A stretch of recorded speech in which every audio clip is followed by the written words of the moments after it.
بڑی لیدے ہو رہی صاحب بھینس کی قربانی کا کیا مسئلہ ہے؟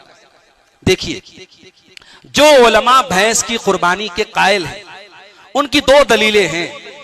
پہلی دلیل یہ کہ بھئی عربی زبان میں، عربی ڈکشنری میں، عربی لغت میں بھینس کو یہ کہا گیا کہ نوع من البقر، وہ گائے کی ہی ایک قسم ہے، اس لیے بھینس کی قربانی کر سکتے ہیں۔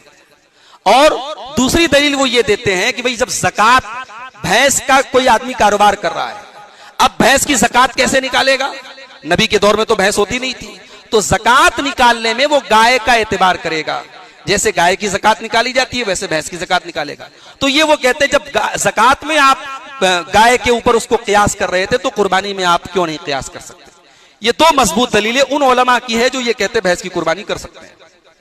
لیکن دوسری طرف علماء کی ایک جماعت یہ کہتی ہے کہ قربانی ایک عبادت ہے، اور عبادت جو ہوتی ہے شریعت میں توقیفی، اس قربانی سے اللہ کو کیا مطلوب ہے؟ قربانی کی روح کیا ہے؟ قربانی کی حقیقت کیا ہے؟ اللہ تعالیٰ نے سورہ حج میں فرمایا لَن يَنَالَ اللَّهَ لُحُومُهَا وَلَا دِمَاؤُهَا وَلَكِن يَنَالُهُ التَّقْوَىٰ مِنكُمْ، تمہاری قربانی کا خون اللہ تعالیٰ کے پاس نہیں جاتا، تمہاری قربانی کا گوشت اللہ تعالیٰ کے پاس نہیں جاتا، اللہ کے پاس اگر پہنچتا ہے تو تمہارے دلوں کا تقویٰ پہنچتا ہے، تمہارے دلوں کا ڈر پہنچتا ہے۔ اس قربانی سے اللہ کو کیا مطلوب ہے؟ قربانی کی روح کیا ہے؟ قربانی کی حقیقت کیا ہے؟ اللہ تعالیٰ نے سورہ حج میں فرمایا لَن يَنَالَ اللَّهَ لُحُومُهَا وَلَا دِمَاؤُهَا وَلَكِن يَنَالُهُ التَّقْوَىٰ مِنكُمْ، تمہاری قربانی کا خون اللہ تعالیٰ کے پاس نہیں جاتا، تمہاری قربانی کا گوشت اللہ تعالیٰ کے پاس نہیں جاتا، اللہ کے پاس اگر پہنچتا ہے تو تمہارے دلوں کا تقویٰ پہنچتا ہے، تمہارے دلوں کا۔ قربانی کی دعا کیا ہے؟ لوگ بڑا پریشان رہتے ہیں قربانی کی دعا کے لیے۔ آپ صرف بسم اللہ اللہ اکبر پڑھ کے قربانی کرنے ہو جائے گا، کچھ نہیں آتا آپ کو، بسم اللہ اللہ اکبر پڑھ کے کرنے ہو جائے گا۔ اگر آپ تھوڑے بہت پڑھے لکھے ہیں تو اللہم تقبل منی ومن اہل بیتی نہ تو یاد کر سکتے ہیں، اللہم تقبل منی ومن اہل بیتی، اے اللہ اس قربانی کو میری طرف سے اور میرے گھر والوں کی طرف سے قبول فرما لے، بس اتنا پڑھیے اور بسم اللہ اللہ اکبر پڑھ کے قربانی کر دیں۔ اگر آپ چاہیں تو وہ لمبی دعا بھی صحیح سند سے ثابت ہے، انی وجہت وجہی للذی فطر السماوات والارض حنیفا وما انا من المشرکین، ان صلاتی ونسکی ومحیای ومماتی للہ رب العالمین لا شریک لہ وبذالک امرت وانا من المسلمین۔ یہ دعا بھی آپ پڑھ سکتے ہیں۔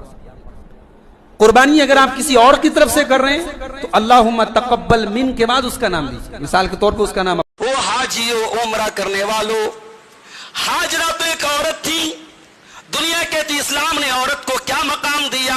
آؤ میں تمہیں بتاتا ہوں اسلام نے عورت کو کیا مقام دیا۔ ہزاروں برس پہلے اللہ کی ایک بندی صفا سے مروہ اور مروہ سے صفا کے 7 چکر لگاتی ہے، اللہ کو اس کی یہ ادا اتنی پسند آ جاتی ہے، اللہ قیامت تک کے لیے حاجیوں کے لیے، عمرہ کرنے والوں کے لیے ان کی عبادت کا ایک حصہ بنا دیتا ہے۔ جب تک تم میری اس بندی کی سنت کو پورا نہ کرو گے تمہارا حج اور عمرہ کمپلیٹ نہ ہوگا۔ اور جو لوگ گئے ہیں وہ جانتے ہیں کہ وہاں بیچ میں گرین لائٹ کا ایریا ہے، صفا اور مروہ کے بیچ میں تھوڑا سا ایریا ایسا ہے، گرین لائٹ لگی ہے، وہاں پر حکم ہے کہ جلدی جلدی دوڑو، وہاں پہ جلدی چھوٹے چھوٹے قدم بنا کے جلدی جلدی دوڑو۔ یہ وہی جگہ تھی جہاں ہاجرہ نے اپنا دامن اٹھا کے جلدی جلدی بھاگی تھی۔ میرے پیارے ساتھیوں، اخلاص کے ساتھ جو کام کیا جائے کہ قربانی یہ کیا ہے؟ فرض ہے، واجب ہے، ضروری ہے، یا نہ کرے تو بھی چلے گا؟ کیا مسئلہ ہے اس کا؟ تو بعض علماء یہ کہتے ہیں بھئی قربانی واجب ہے، ضروری ہے، کمپلسری ہے، قربانی کی طاقت ہے تو کرنا ہی کرنا ہے، بچ نہیں سکتے۔ ان کی دلیل ایک حدیث ہے، ابن ماجہ کی حدیث ہے، صحیح حدیث ہے۔ اللہ کے نبی نے فرمایا من کان لہ سعۃ ولم یضحی فلا یقربن مصلانا، جس کے پاس طاقت ہو اور قربانی نہ کرے ہماری عیدگاہ کے قریب نہ آئے۔ یہ روایت بڑی مضبوط دلیل ہے ان علماء کی جو کہتے ہیں کہ قربانی واجب ہے۔ لیکن علماء کی ایک جماعت کہتی ہے کہ قربانی واجب نہیں ہے، قربانی سنت مؤکدہ ہے، سنت ہے لیکن بہت۔